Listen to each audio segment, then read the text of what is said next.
Bom dia, Radiodiálise, aqui quem fala é o Lucas Luz e hoje eu tô aqui com o Gabi e com a Meia para falar sobre o suporte renal artificial em seu modo contínuo, com o apoio da Baxter, para quem gostaríamos de agradecer. É sempre bom falar sobre ciência. Isso aí, pessoal, tudo bem com vocês? Olá, pessoal. Então, estamos aqui mais uma vez para falar de um assunto super interessante, né? Então, muitos de vocês pedem para a gente falar de diálise contínua, já que é comum que os hospitais não tenham na residência. E hoje vamos falar o beabá para você sair do episódio sabendo exatamente como você deve prescrever, quais as nuances que você tem que observar e também vamos falar um pouquinho das complicações, né? Então, falando do roteiro de hoje, né, Lucas? Você quer comentar como vai ser exatamente o roteiro? Bom, pessoal, então, sem mais conversa, a gente vai falar sobre um caso clínico, tá? E em cima dele, nós vamos falar sobre alguns pormenores sobre a prescrição. E ao longo da nossa aula, vamos falar um pouco sobre acesso, sobre o fluxo de sangue, mesmo a indicação também, a anticoagulação do paciente, a composição e a dose da terapia, incluindo então o dialisato e a reposição. É sobre a ultrafiltração e também sobre a reposição de cálcio.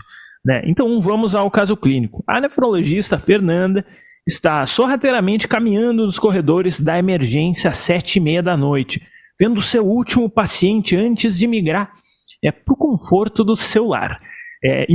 Quando então o plantonista, o Dr. Lyon, aproveita para pedir ali a última avaliação do dia antes de passar o plantão. Trata-se do paciente Diego Enes, de 65 anos, hipertenso, diabético do tipo 2 e já doente renal crônico do estágio 3B por CKD-PI, pelos critérios do CADIGO. Então, o plantonista, orgulhoso da celeridade das suas condutas, nos diz: olha, doutora Fernanda, o seu Diego está muito grave. Ele chegou com dor em flanco e febre há 2 dias. Referia urina mais escura e também diminuição do volume urinário. Chegou estável com 100/80 e foram coletados laboratoriais gerais e foi enviado para uma tomografia então de abdômen que não tinha alteração intestinal, mas sugestiva de uma pielonefrite bilateral, que juntamente com uma leucocitúria gerou então a nossa hipótese de uma pielonefrite aguda. Logo na primeira hora foi iniciada a antibiótico-terapia, viu? E foi feito 1000 de soro. Infelizmente, o Diego, que tem 70 quilos, teve pior hemodinâmica e precisou iniciar uma nora, que no momento está 0,6 micrograma quilo minuto. Aliás, acho que vou iniciar vaso também. Logo começou a rebaixar o nível de consciência e nós precisamos iniciar a ventilação mecânica. Precisava que você avaliasse, porque ele urinou 50 ml em 6 horas. E como eu sou boa gente, eu resolvi pedir avaliação antes de tu ir embora. Nossa, mas isso é um caso clínico ou é uma história de terror, gente, da visita? História do nosso dia a dia, na verdade, né? E aí, mas assim, a gente tem os exames, pelo menos? Vamos lá, então, deixa eu te passar os exames. A gasometria arterial está com pH de 7,18, um PCO2 de 30, um bica de 11 e um potássio sérico de 7,5. 7,5 na gaso, hein, pessoal? O sódio está 140 e uma ureia de 150 miligramas por decilitro. Uma creatinina de 5 e um hemograma com 200 mil plaquetas, leucocitose com desvio à esquerda e 11 de hemoglobina. Um lactato sérico de 8 milimol por litro e um cálcio iônico de 1,1 milimol por litro. Bora dialisar, será? Ou será que ele está muito instável? Foi só eu ou eu queria parar a história no potássio de 7,5 já? Exatamente. Instável ele tá, mas assim, tem uma coisa que realmente chama muita atenção ali. Várias coisas chamam atenção, né? Mas ele tem uma acidose importante e um potássio 7,5. Então acho que não tem muito o que a gente pensar aí. A princípio, né, todo caso que a gente pega de IRA, a primeira coisa que a gente tem que identificar é qual é a causa da IRA. Então, nesse caso que eu faço, né, um paciente com pielonefrite, vou indo com choque, lactato de 8, né, então, muito fácil de detectar que a principal causa muito provável da IRA é um choque séptico, né, que não deixa de ser a principal causa do paciente internado e a segunda quando a gente pega internado e pré-hospitalar. Então, aqui o objetivo não é a gente discutir sobre IRA, nem sobre a etiologia de IRA, é discutir sobre diálise contínua, mas só para enfatizar a importância de a gente identificar a etiologia, entender por que o paciente fez IRA. Então, tendo identificado, né, agora a gente vai tentar decidir se primeiro tem indicação de diálise ou não. Aí, nesse caso que eu faço, né? O que você acha, doutora Mer? Acho que nesse caso tem sim. Acho sim que está relacionado à sepse e acho que tem indicação sim. A gente até poderia tentar fazer medidas para esse potássio, né? Mas num paciente tão grave como esse, é pouco provável que ele tenha uma resposta por muito tempo. Então, um paciente chocado, com acidose grave, com hipercalemia, a gente até poderia segurar um tempo em situações muito especiais, mas, em geral, a gente acaba já decidindo por início de diálise, certo? Concordo. Cabe aí um eletro, obviamente, para a gente identificar qual é a urgência de a gente fazer outras medidas, como o gluconato de cálcio, né? Só para não esquecer. E, obviamente, decidir qual a modalidade que a gente vai fazer de diálise, né? Então, o que vocês acham? Qual seria a modalidade? Como é que a gente faz essas escolhas? Gabriel, acho que um ponto importante que você tratou aí, que assim, a gente partiu logo para a decisão, né? Que é o que vamos discutir, afinal, é o que vamos discutir nesse podcast, mas é uma coisa importante mesmo. Não adianta eu falar, vou indicar, e vai que ele está fazendo aí alteração eletrocardiográfica, né? A gente tem que tomar medidas para controlar antes que a tragédia aconteça. Bem, nesse caso aí, acho que vocês vão concordar, mas esse paciente está bastante instável, então eu iria numa diálise contínua para ele. Então, a gente tem o que a gente faz na vida real, né, e as indicações do Cadigo. Então, quando a gente pensa na indicação, na modalidade, né, na escolha da modalidade, o Cadigo ele não fala em que situações a gente pensa na diálise intermitente, ele fala quais situações que a gente deveria recomendar ou sugerir a diálise contínua. Então, para intermitente, apesar dele não falar, a gente costuma priorizar quando tem uma hipercalemia com alteração eletrocardiográfica, intoxicação com risco de morte iminente, pelo fato dela ser uma diálise que tem uma capacidade de te retirar muito rapidamente solutos. Então, se eu tenho muita pressa de retirar, a gente, em teoria, teria que indicar uma diálise intermitente, uma diálise convencional, para ser mais preciso.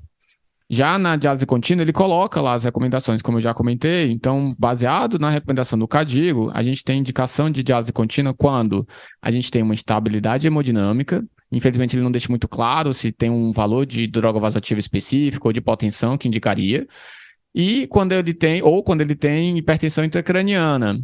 Então, pacientes neurocríticos, pacientes com encefalopatia hepática, pacientes pós-operatórios de neurocirurgia, são situações onde a gente prioriza muito mais, quando precisa de diálise, a terapia renal substitutiva contínua, né? Ou suporte renal artificial contínuo, né? Que é o nome que o pessoal da Sociedade Brasileira está sugerindo. Na vida real, tem outras indicações também, né? Que a gente faz, né? E em relação à instabilidade, né? Quando que vocês indicam normalmente?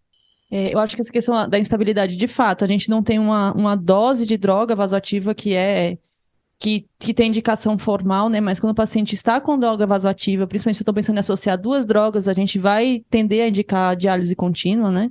Um outro ponto também, às vezes o paciente até não está tão instável, mas a gente tem um problema tem uma perspectiva de retirar bastante volume para ele também. Às vezes ele não vai tolerar uma terapia intermitente, né? Ele vai precisar de uma terapia mais prolongada. Então, muitas vezes a gente entra com essa indicação de contínua aí também. Lembrando que quando a gente fala de terapia contínua, a gente está falando daquelas que têm uma duração maior que 12 horas. Usualmente a gente deixa muito mais horas do que isso, inclusive. Eu costumo indicar, geralmente, quando o paciente está em deterioração clínica franca, tá? Em relação à estabilidade hemodinâmica. Se ele está melhorando hemodinâmico, até penso em optar por uma terapia convencional, mas quando a droga vasoativa está aumentando e associado a isso eu tenho a necessidade de um manejo metabólico um pouco melhor, eu tenho necessidade de uma correção, inclusive, do pH, de uma forma que deixe o paciente mais estável, eu opto pela terapia contínua. E também tem aquela situação, né, daquele paciente que já é um paciente mais crítico crônico, que reinfecta, já é um paciente que já está, muitas vezes, muito acima do seu peso, acima de 5% do peso. A gente sabe que está associado até a maior mortalidade. Esse é o paciente que a gente costuma também botar em terapia contínua, porque nós sabemos que não é um paciente que consiga ter um refilling suficiente para tirar, eventualmente, um grande volume de antibiótico que ele costuma receber ali, 1 litro, 2 litros, muitas vezes de soluções durante 2 ou 3 ou 4 horas ou até 6 horas, se a gente partir para uma SLED, né? Esses são pacientes que eu costumo botar em hemodiálise contínua, Gabriel. Eu concordo com você, Lucas. Acho que muito mais do que valor de pressão ou valor de droga, né? É para que lado ele está indo. Então, É muito frequente a gente pegar um paciente que ainda não está com droga, está com aquela PAM de 70, só que acabou de ser entubado, que está naquela fase mais aguda da sepse, que acabou de rebaixar, e ele não tolerar fazer diálise mesmo sem ultrafiltração. Às vezes o paciente está com droga, mas já está 2 dias com antibiótico, já está caindo, a droga era 0,3, foi para 0,1, e ele tolera super bem tirar a ultrafiltração. Alguns hospitais usam protocolos mais rígidos, como 0,2, 0,3 micrograma de nora, né? Mas eu acho que o fundamental é avaliar onde você está, né? Qual a disponibilidade de terapias que eu tenho, né? Quais opções eu tenho de terapia. Então, um lugar que tem muito acesso para terapias contínuas, eu fico falando com os meninos, né? Para que eu vou arriscar, né? Se eu tenho que tirar volume, porque está recebendo muito antibiótico, como você comentou, NPT, solução que já entrou de expansão volêmica, né? Um cristalóide. Tem lá 4, 5, 10 litros, muitas vezes, para retirar. E o paciente está limítrofe, o lactato está alto, o paciente está no início da infecção, ou já começou um pouco de droga vasoativa. Para que eu vou arriscar, né? A gente sabe que a probabilidade desse paciente fazer hipotensão é muito alta, né? Então, eu já vou para a terapia que eu tenho acesso, que tem mais segurança, por mais que tenha toda a discussão em relação de mortalidade. Mas tudo depende de onde eu tô. Se eu tô num lugar que tem só uma máquina, por exemplo, às vezes a gente vai tentar levar na mão esse tipo de paciente, vai colocar o F só depois, às vezes faz só uma diálise para tirar da urgência e reavalia um segundo momento quando ele está mais estável, né? Então, acho que o fundamental é identificar em que local você está, né? Para a gente tentar adaptar para as nossas, para nossa realidade e também, obviamente, para a evolução do paciente, né? Às vezes a gente tenta não deu certo e converte, né? Tá tudo bem. Além dessas, tem também outras 2 indicações. Normalmente a gente prefere fazer diálise contínua, né? Um paciente que tem hipernatremia ou hiponatremia, né? Uma variação de sódio muito importante do normal. A gente sabe que a diálise intermitente tende a corrigir mais rápido, aí corre o risco tanto de edema cerebral se o paciente tem hipernatremia, ou o contrário, né? De melinólise pontina se o paciente está com hipo, né? Porque vai subir muito rápido o sódio. E também hiperamonemia, né? Uma situação que a gente costuma indicar mais diálise contínua, pela questão do paciente normalmente ser normalmente não, né? Sempre é um paciente hepatopata, às vezes uma falência aguda, um alto risco de paciente ter cefalopatia hepática, hipertensão intracraniana e acabar a diálise intermitente sendo uma opção de mais risco. Muito bem. Felizmente o Diego aí tá num hospital legal, um hospital com todo o maquinário aí para começar a diálise. E bora passar esse catéter aí, Gabriel? Parar de enrolar, né? Então, uma coisa muito importante, a gente até pausou no cateter por causa disso, é decidir o acesso vascular na hora de ligar a diálise contínua, né? A gente vê muito serviço tendo dificuldade de levar a diálise contínua mais de 12, 24 horas, muito por causa do catéter. A gente sabe que o catéter é fundamental para ter um fluxo de sangue adequado, para a gente ter uma menor chance de ter coagulação do catéter e do sistema. Então, um catéter calibroso, de preferência na via jugular direita, é fundamental para a nossa terapia ser uma terapia mais eficiente, até pensando em custo-efetividade, né? Para ela durar o mais próximo de 72 horas possível, para a gente ter uma boa custo-efetividade. Então, não tem uma regra que sirva para todos os pacientes, mas em geral a gente pede um catéter por volta de 13 até 15 French. Lucas falou até em 16 French, né, Lucas? Mas aí a gente pediu para ir com calma, né, A gente pediu para ir com calma, mas tudo bem, dependendo do protocolo do serviço. Mas a ideia é que a gente tenha um catéter com um fluxo muito bom, que esteja bem posicionado de preferência na jugular direita, e que a gente, com isso, consiga reduzir a chance da nossa diálise coagular pensando no catéter, né? Claro que não é só o catéter, a gente vai ainda discutir anticoagulação, né? Mas tudo começa no catéter. Isso, obviamente, não é só para contínua, né? Intermitente também, mas como a intermitente dura menos tempo, né? Não costuma ser um problema tão grande. Vixe, Gabriel. O hospital que tem catéter de 13 frente, eu já ponho minhas mãos pro céu, tá? Porque aquele de 11, 11.5, aquilo ali é uma máquina de fazer apitar diálise, viu? Nem me fale. Fomos todos criados nesse banho aí. Bom, então tá, pessoal, depois de colocado o catéter, então vamos lá, o sangue vai sair do paciente e vai chegar no filtro, né?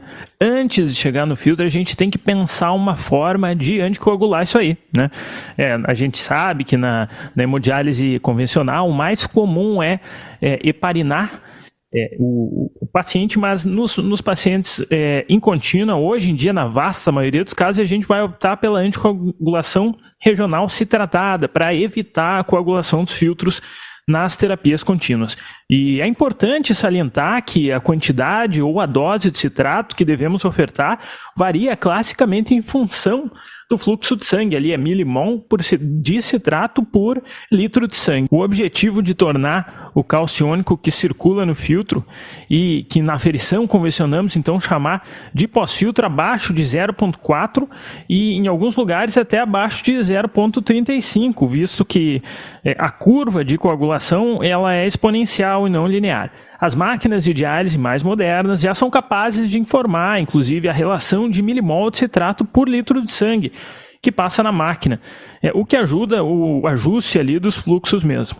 Em relação aos citratos, antigamente a principal opção era um citrato trissódio concentrado, principalmente a 4%, que era realizado, obviamente, pré-filtro.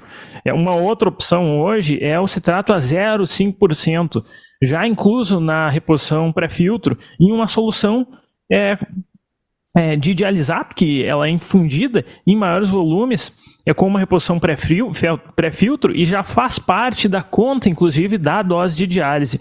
E se atribui o desenvolvimento inicial desses protocolos a uma nefrologista da Universidade do Alabama chamada de Ashita Tawani. Então, se você estiver folheando aí um material de agudo e tropeçar em alguma coisa, um protocolo de Alabama é sobre isso que a gente vai estar falando, tá? Uma das soluções de citrato no mercado, inclusive, é a Regiocit. Logo, vale a pena fazer um episódio apenas sobre anticoagulação na diálise contínua, mas eu fiquei numa dúvida aí, não sei se o pessoal pode me avisar, será que vale a pena aumentar mais o fluxo de sangue? Será que isso aí vai melhorar a minha terapia? Só um pouquinho antes de a gente comentar sobre o fluxo de sangue, primeira coisa, só para ficar bem claro para o pessoal que não tem muita vivência de diálise, né? O cálcio, ele é um fator de coagulação, né? Faz parte da cascata de coagulação, ele é essencial para a cascata de coagulação. E o citrato, ele quela o cálcio, né? Ele se liga no cálcio. Então, o cálcio despenca, né? Quem achou estranho os valores que o Lucas comentou, né? É isso mesmo. O cálcio iônico, né? Vai para 0,3, 0,4 milimols por litro. A partir de 0,4, 0,40, né, 0,35, como o Lucas comentou, a cascata ela simplesmente para de acontecer. O paciente fica incoagulável. Só que aí é que é o detalhe, né? Não é o paciente, é o filtro. Porque, como o Lucas estava comentando, é uma terapia regional. Logo, a gente vai repor o cálcio quando o sangue estiver voltando para o paciente. E aí, esse cálcio que está 0,4 vai voltar, se o protocolo funcionar direitinho, para o valor normal e o paciente não vai estar anticoagulado, ele não tem riscos de sangramento. Então, só para ficar claro para o pessoal que estiver ouvindo, que não for nefrologista, que, claro, já vai ter muito mais vivência em relação a isso que eu acabei de comentar.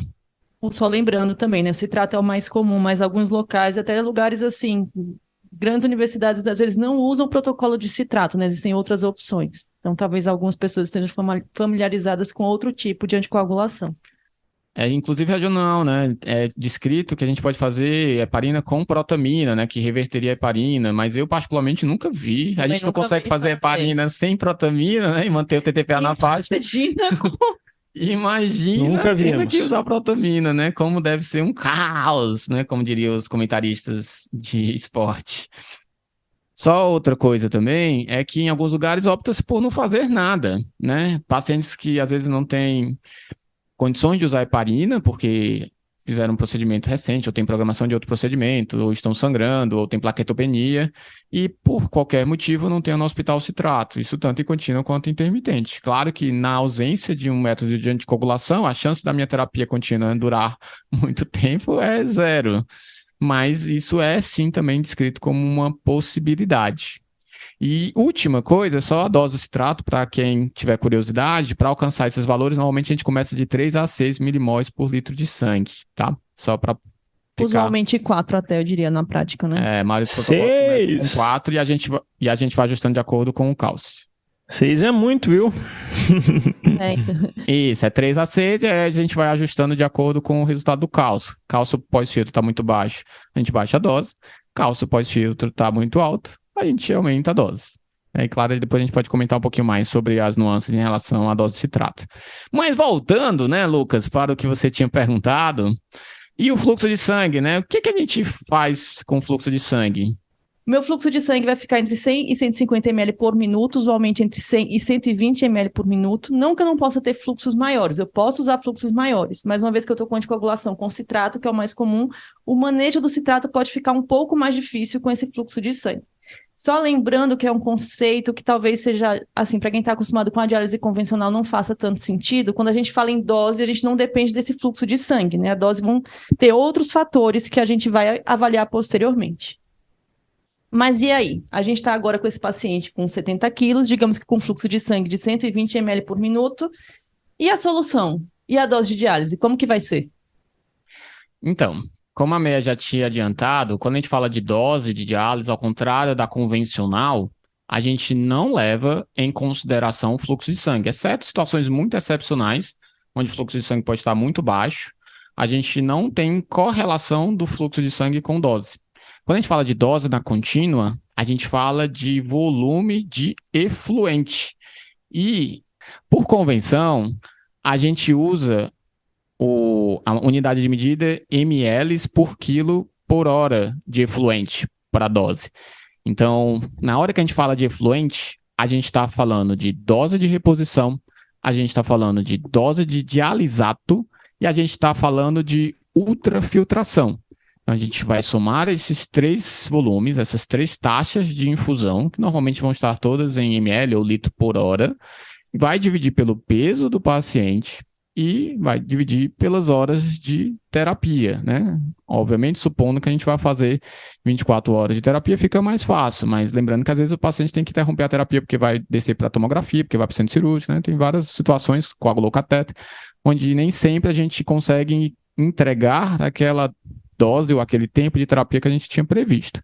Então, dando um exemplo para ficar mais prático, a gente tem uma dose de 1 litro de dialisato por hora, mais 1 litro de reposição por hora, mais 100 ml por hora de ultrafiltração. Então, tem 2.100 ml com um peso, para ficar fácil, o cálculo de 70 quilos, né? Dando 30, né? 2.100 dividido por 70, todos me ajudam, dá 30. É isso mesmo, tá tudo certo. Ufa! ml por quilo por hora, né? 30 ml por quilo por hora é a dose, então, que eu estou prescrevendo nessa minha diálise. Lembrando que eu posso estar perdendo dose se eu estiver interrompendo a terapia, né, que é frequente de acontecer. Para vocês terem ideia, em média, você perde 20% da dose com tempo de diálise inadequado, porque parou a diálise. E também se eu tiver um capilar que já está ficando não tão eficiente, que a gente calcula pelo CVIM, que é a relação entre a concentração de um soluto, normalmente a gente usa ureia, no efluente, sobre a concentração desse mesmo soluto no sangue. Então, normalmente no começo, né, aquela diálise que eu acabei de ligar, o CVIM vai estar de 1. O filtro está bem limpinho ainda, não tem fibrina, não tem coágulo. Então, a concentração no efluente vai dar tempo de chegar em equilíbrio com a do sangue. E aí, nesse caso, a gente divide a concentração da ureia no efluente sobre a do sangue, vai dar 1. Então, nesse caso, eu não estou perdendo dose. Mas, às vezes, no decorrer do tempo, eu posso perder 10%, 20%, se o CVIM tiver de 0,9, 0,8. E, nesse caso, também vai ser levado em consideração na hora de eu prescrever a dose. Falei tudo isso para dizer que a gente tem que prescrever um pouco a mais do que, de fato, o paciente precisa. Porque a gente sabe que a gente vai ter um pouco de perda de dose. Então, convencionalmente, a gente usa 20% a 30% de aumento da dose prescrita para alcançar uma dose entregue de 20 a 25 ml por quilo por hora, que foi o que foi demonstrado nos estudos de ser a dose mínima necessária para a gente ter uma melhora de desfecho. Os pacientes, ou pelo menos menor do que isso, seria o que está correlacionado com piores desfechos. Gabi, você falou essa questão aí da dose que a gente está ofertando de ser 20 a 25 ml por quilo por hora, e de ser uma dose mínima, né? Entre aspas, assim. Mas e doses muito maiores? Porque trabalhos iniciais falavam de uma dose maior, né? De até 40 ml por quilo por hora. Tem vantagem, tem desvantagens? O que a gente faz? É sempre bom a gente tentar individualizar a terapia para as necessidades do paciente, né? Então, algumas situações, como a do nosso paciente, exigem que a gente, às vezes, comece com uma dose maior do que o que a gente convencionalmente coloca. Então, a gente, quando tem um paciente com hipercalemia grave, se a gente precisa mesmo de ligar a diálise contínua, porque ele está muito instável, por exemplo, se eu tenho um paciente com uma hiperamonemia, são situações, até existe uma tendência para sepse, né, apesar de não ser também Estabelecido, né? estabelecido, consensual. E são situações onde a gente tende a prescrever inicialmente uma dose maior, chega a 40, 45 ml por quilo por hora. A partir do momento que a gente tirou aquela urgência, no caso, por exemplo, da hipercalemia, que a gente pode ir acompanhando com 2 horas, 4 horas depois do início da terapia, aí a gente pode reduzir a dose e voltar para aquela dose habitual.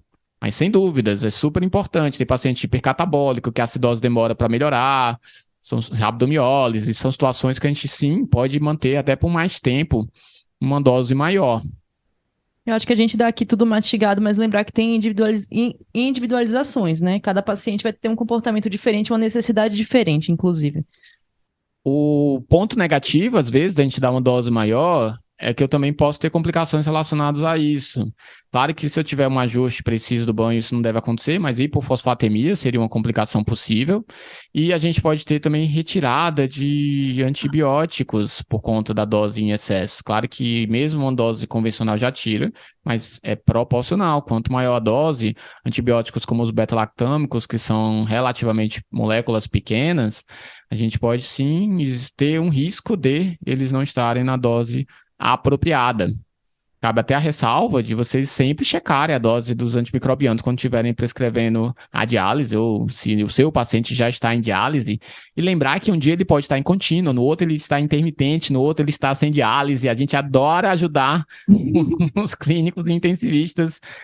Claro que não por isso, né? Mas variando às vezes o método, e a dose vai ter que variar de acordo com o método que está sendo utilizado. Então, é sempre bom a gente conversar com quem está prescrevendo, ou se a gente está prescrevendo, né? Para lembrar de ajustar, porque isso faz total diferença no desfecho do paciente. Além da dose, a gente também tem que ver outras coisas da prescrição, né? Então, um ponto muito importante é a ultrafiltração, né? Muitas vezes a gente está indicando a contínua exatamente por causa disso, porque a gente quer fazer ultrafiltração, mas não tão rápido, então não tão pouco tempo quanto na convencional. Como você faz normalmente, Lucas? Como você decide quanto vai fazer de UF? Vixe, vamos ultrafiltrar esse paciente Diego aí, acho que uma fria, hein? Ultrafiltrar o cara em choque agudo. Mas primeira coisa é que não é crime ligar a diálise contínua em paciente que a gente vai iniciar com a ultrafiltração zerada. Tá? Em algum momento, o paciente que é oligoanúrico, ele vai precisar começar a ultrafiltração. E em relação à taxa de remoção, a ultrafiltração, o segredo também vai ser individualizar. No nosso caso, não parece ter espaço inicialmente para retirar volume, não. Né? A ultrafiltração ela é um parâmetro dinâmico e pode ser e deve ser ajustado pelo intensivista ao longo do dia. Né? Se o paciente choca, ele vai continuar com a mesma ultrafiltração? Não, a gente vai lá e vai diminuir. Justo, eu só ressaltaria também que às vezes não vale a pena a gente começar com ultrafiltração tão elevada, né, sem saber se o paciente vai tolerar ou não. Então, às vezes vale a pena começar com ultrafiltração menor e aí, como você falou, ir reavaliando para ver a questão de tolerância também. É isso aí, né? Quando os pacientes, muitas vezes a gente inicia a terapia, fica um tempo ali com a UF zerada, espera para ver se ele tolera a própria terapia, e aí depois a gente inicia aos poucos aí a ultrafiltração, que é um parâmetro completamente dinâmico. E antes do nefrologista ir embora e pedir os exames de controle de 4, ou 6, ou 8, ou 12, ou 24 horas, de acordo com o protocolo hospitalar, e aí cada serviço tem a sua própria rotina em relação à reavaliação dos exames para a prescrição dos banhos, do citrato e do cálcio. Eu queria saber como vocês fariam, então, a reposição do cálcio desse paciente. Em relação à reposição do cálcio, acho que o Gabi já falou isso, mas assim, quando a gente está utilizando a anticoagulação com citrato regional, o cálcio que vai sair do filtro é um cálcio iônico muito baixo mesmo. Então, a gente vai precisar repor, né? A gente vai fazer essa reposição. A reposição pode ser com gluconato ou cloreto de cálcio, depende do serviço. E a nossa intenção é deixar um cálcio sérico muito semelhante ao valor de normalidade. Então, isso vai nos guiar também, inclusive, em relação à quantidade de cálcio que vamos fazer aí. É o famoso cálcio pré-filtro, para quem não identificou o cálcio que a Meia está comentando. Então, boa, Gabi, bom falar mesmo. Então, a gente tem o cálcio pós-filtro, esse é aquele que vai estar pós a nossa anticoagulação, né? O cálcio que vai estar bem baixo. E a gente tem esse cálcio pré-filtro, que é o cálcio iônico, né? O cálcio sérico, que eu vou querer manter próximo do valor da normalidade. Eu gosto de falar que o pós-filtro é como se fosse intrafiltro, e o pré-filtro é o do paciente. Boa, tem todo sentido. Até porque é importante mesmo, né? Esse cálcio 35 não vai ser o cálcio que o paciente vai ficar, pelo amor de Deus. Normalmente a gente coloca 2 a 3 milimoles por litro de banho ou litro de efluente. E a gente vai ajustando, obviamente, de acordo com o cálcio do paciente. Cuidado maior, principalmente paciente que já está tendendo à hipocalcemia. Então, o que o Lucas comentou, né? O protocolo para a coleta dos exames depende do serviço, mas pacientes que têm, às vezes, uma hipercalemia, que eu quero ter certeza que o potássio está caindo, um paciente que está com hipocalcemia, que eu quero ter certeza que o citrato não está caindo ainda mais, aquele cálcio, paciente que está com acetose muito grave. São situações onde a gente costuma coletar mais precocemente os exames. Então, em geral, nessas situações, eu peço para coletar no máximo com 2 horas da terapia. Se a gente tiver tudo funcionando tudo bem, o paciente não tinha lá aquela urgência toda, que não é exatamente o que costuma acontecer nas nossas diálises, aí a gente pode até esperar 4, 6 horas, né? Mas habitualmente, mesmo nessas situações, a gente colhe com 2 para ter certeza que não teve nada de erro de prescrição, ou mesmo que não tem uma anticoagulação que está causando algum tipo de complicação. Isso em relação aos protocolos, isso é uma coisa que a gente vê que com o tempo a gente pega a mão, mas em dúvida a gente coleta de forma mais breve, tá? Cada 4, 6, 8, 12 horas. Tem uma história interessante em relação a isso. Eu estava no congresso do Ronco e aí eu li um editorial que era How I Prescribe, que quem tinha escrito era a Emily C, que trabalha no serviço do Belomo, que é um nefrointensivista famoso australiano, e ela dizia ali, olha, de 4 em 4, de 6 em 6 horas, e aí eu fui conversar com ela, olha só, Emily, tu faz isso mesmo? Daí ela disse, olha, quando o paciente está muito instável, sim, mas na medida em que os exames eles vão se repetindo ao longo do tempo, a gente com certeza vai espaçando o tempo entre as aferições. Então, sejam bem críticos em relação à leitura na própria literatura sobre esses protocolos, viu, pessoal? Eu acho que eles têm que pôr o que é o básico, que é segurança, né? Assim, dia a dia, a gente vai pegando realmente com a prática, né? Então, quando a gente fala de prescrição de diálise, além de tudo que a gente já comentou, então só recapitulando um pouco, a gente já comentou sobre a indicação, quando a gente indica contínua, a gente falou do acesso vascular, que é importante que seja calibroso, falamos de dose, qual a dose mínima, momentos que a gente vai ter que aumentar a dose, como a gente calcula a dose, falamos de ultrafiltração, de anticoagulação, do cálcio, e agora a gente vai comentar sobre o banho, a composição do banho. Então, importante, tem várias nuances, não vai dar para abordar tudo agora num podcast só, mas é importante, quando a gente fala da composição do banho, a gente entender no serviço onde a gente está, se o banho ele é um banho que é pré-pronto, ou se é um banho que a gente pode manipular, né? O banho pré-pronto, ele já vem lá com a concentração de sódio de 140, 135, com concentração de bique de 30, 32, parecido com o que a gente faz na convencional. Ou o banho que é manipulável, que a gente pode ajustar praticamente de qualquer forma, que vem apenas com NaCl a 0,61%, que dá 105 mEq por litro de cloreto e de sódio, e com magnésio 1,5 mEq por litro. Então, isso é importante na hora da gente avaliar como a gente vai prescrever em relação à composição do banho. Além disso, também entra na conta a anticoagulação. Dependendo do citrato que a gente utilizar, a concentração do sódio também pode variar bastante, de mais de 400 mEq por litro até 140 mEq por litro, que é o que acontece no Regiocite, por exemplo. Assim como o volume de citrato. Então, como eu comentei, tem várias nuances que são importantes na hora da gente prescrever a diálise para poder ficar correta, né? E a nossa previsão de eletrólitos ficar correta. É importante também a gente saber qual é a concentração das ampolas que a gente costuma utilizar, principalmente se for um banho que é feito artesanalmente. Se eu tenho um paciente que está com 105 mEq por litro e eu quero que ele esteja com 140 mEq por litro, por exemplo, de sódio, eu posso acrescentar o bicarbonato de sódio, que eu sei que tem 1 mEq por ml. Eu posso acrescentar o cloreto de sódio, que eu sei que tem 3,4 mEq por ml. Eu sei que as bolsas podem ter 5 litros ou 10 litros, enfim.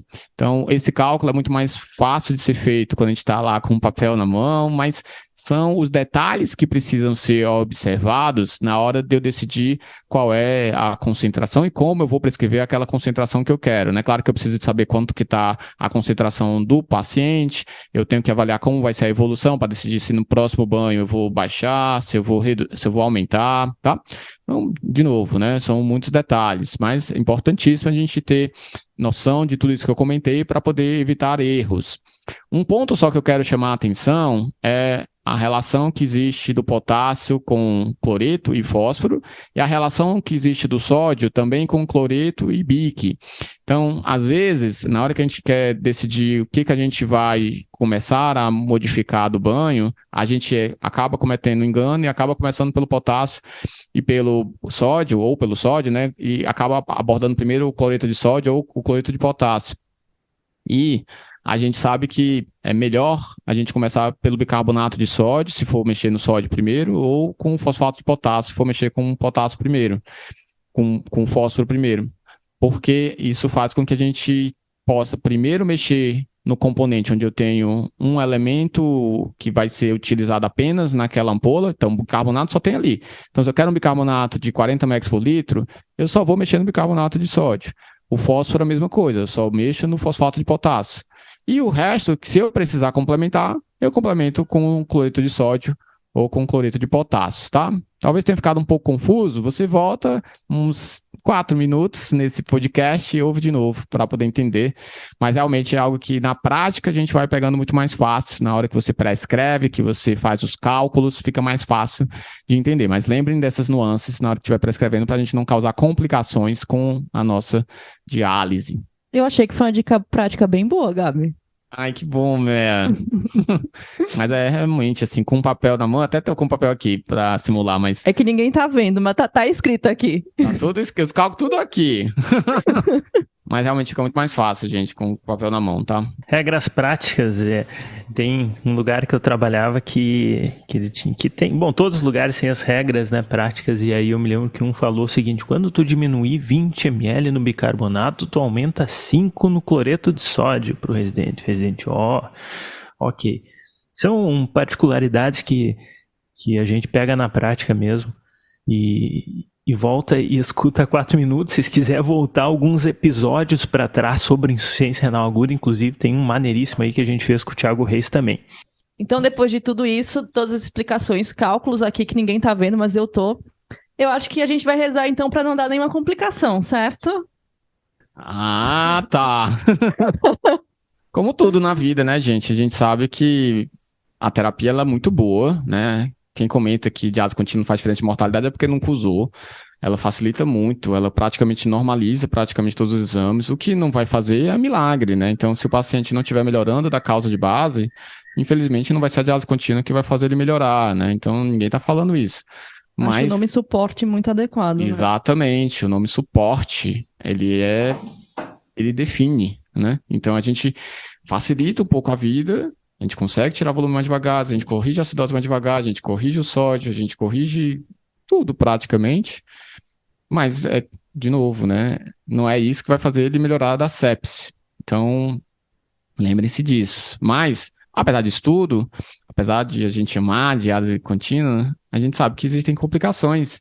E é importante a gente ficar atento que as complicações, elas podem ser parecidas com as que a gente tem na diálise convencional, como hipotensão, acidente de punção, se você usar heparina, sangramento, infecção do catéter, mas tem algumas complicações que são específicas da diálise contínua.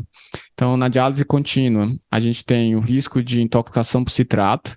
Não vou abordar muito aprofundadamente, senão vai ficar muito longo, mas a gente sabe que pacientes que têm hepatopatia grave, já com sinais de função com INR alto, e pacientes chocados, né? A gente usa muito o valor de lactato como dica de pacientes muito chocados, são pacientes que têm mais risco de acúmulo ou intoxicação por citrato, vai depender de onde você está lendo a literatura, mas se você tem o citrato acumulando, você tem risco de acidose, porque o citrato é um ácido que é convertido no fígado em bicarbonato, mas aí se o fígado não está funcionando, se o paciente está chocado, isso não vai acontecer, então vai ter mais ácido no sangue, ou hipocalcemia, já que o citrato liga o cálcio. Então, muitas vezes a gente vai lá, está aumentando o cálcio, a infusão do cálcio, e mesmo assim o cálcio pré-filtro, o cálcio do paciente está ficando baixo.